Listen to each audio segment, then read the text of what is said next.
For the third time in 4 years, Democrats are trying to mandate that women register for selective service through the annual National Defense Authorization Act. Now, we currently do not have a draft, have not had a draft since the Vietnam War. However, the selective service is in place to get young men, 18 and older, they have to register.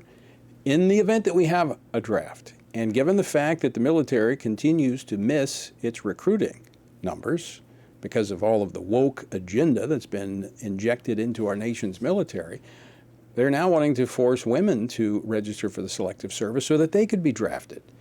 Well, there's a group of Republican senators pushing back, and leading the charge is Missouri Senator Josh Hawley. He joins me now by phone to discuss the status of this battle. Senator Hawley, welcome back to Washington Watch. Thank you so much. Thanks for having me. All right, so give us the status. The National Defense Authorization Act making its way through Congress. This is an annual must-pass bill, funds the military, also gives direction and policy. What's going on? Well, we're awaiting the text of it, Tony, the final text, but I can tell you that as it came out of the Senate, it once again contained the draft our daughters language, as I think of it, which is totally unacceptable, and I have voted against this legislation in years past because this language was included in it, and today a group of my colleagues and I have sent a letter to our leadership making clear that we will oppose this legislation on the floor, if necessary, as I have done in the past, until this language is removed. It is an absolute travesty to try and force women to register. And just let's be clear about this. This is compulsory now. Compulsory. Right. It's not as if, well, you can volunteer. It's compulsory service for women in the military. It's totally wrong.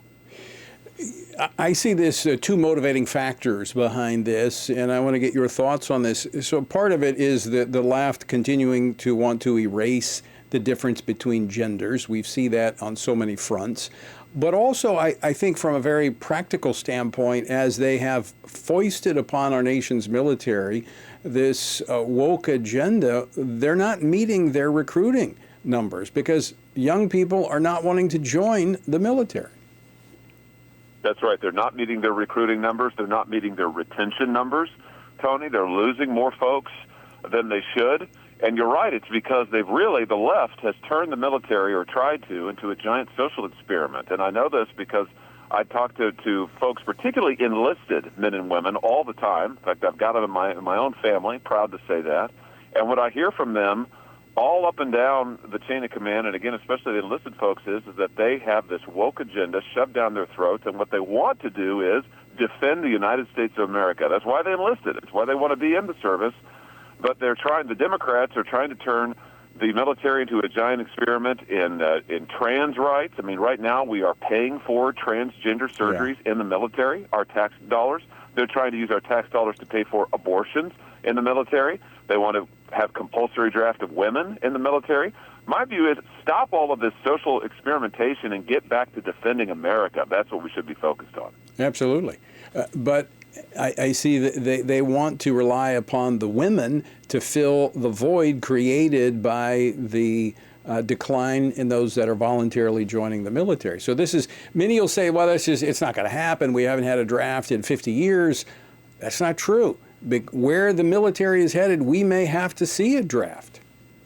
Well, and particularly given the pace of our foreign conflicts and the proliferating foreign conflicts, Tony, especially under this administration, which is thankfully on its way out the door. But you think about, we are just inches away from having boots on the ground in Ukraine, perhaps in significant numbers. I mean, if this president's policy, if Joe Biden's policies are going to continue, which they're not, thank the Lord, but I'm just saying, you think about our military commitments, they're not getting smaller overseas, they're getting bigger, which is its own problem. Right. But to your point, as they proliferate and as our real numbers of both recruitment and retention decline, the idea that, we'll never go to a draft, we may well have to go to a draft. And the idea that we would compulsory draft women, I think is wrong. I could not agree with you more. I mean, I'm happy if my daughters would want to serve in the military. I've got one that's in law enforcement, one that's a nurse. But to be a nation that would force women to defend and fight for us, something about that, quite frankly, Senator, is wrong. It is. It's wrong, and I think it sends the wrong message in all kinds of ways.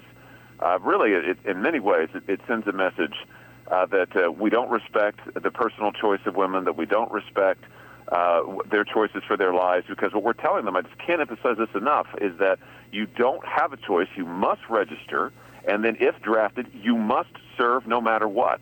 And listen, a draft for anybody is an infringement on people's rights. I mean, the Supreme Court has had to litigate this, been clear about it, but we've said in cases of great national need that it can be done, in great national need. But let's be clear that this would be a massive infringement on the rights of women without them having any say in it whatsoever. It's 100 miles away from a woman saying, yes, I want to serve voluntarily. That's awesome. That's wonderful. That's not what this is. Right, and infringement upon the family as well. And again, trying to erase the distinction between men and women. This is what the left has been about. But it appears that voters are waking up to this. So is this the time to put this issue to rest? It really is, and you're right about voters. I mean, we have had the chance now, just in this last election, both at the national level and in many states, looking at what the left is doing by trying to erase men and women as biological realities altogether with their radical trans agenda. And in state after state, including so-called blue states, you see voters decisively rejecting this. And I think this is the time to draw the line and say we've got to get this woke garbage out of our national government and out of the military. We should begin with the military and say no more spending on trans surgeries and trans care, no more spending on abortions, no more trying to force women into the draft. We need to stop all of this and recalibrate, get back to the basics, get back to defending this country. So, Senator Hawley, how can our listeners and our viewers help? Contact your members of Congress, your senators, and members of the House of Representatives, and tell them don't vote for the defense bill if it includes the Draft Our Daughters provision. We need every conservative member of Congress to stand up and say, we will not support drafting our daughters. We want it out of the defense bill, and we will stop the defense bill unless it comes out. This is the critical time, Tony. We're going to vote on this likely next week. So this is the time. We'll see text as early as tomorrow or the weekend. This is the time to act right now. All right, we'll give out the Capitol switchboard number and encourage people to make those calls to back you up. Senator, thanks so much for joining us. Senator Josh Hawley of Missouri.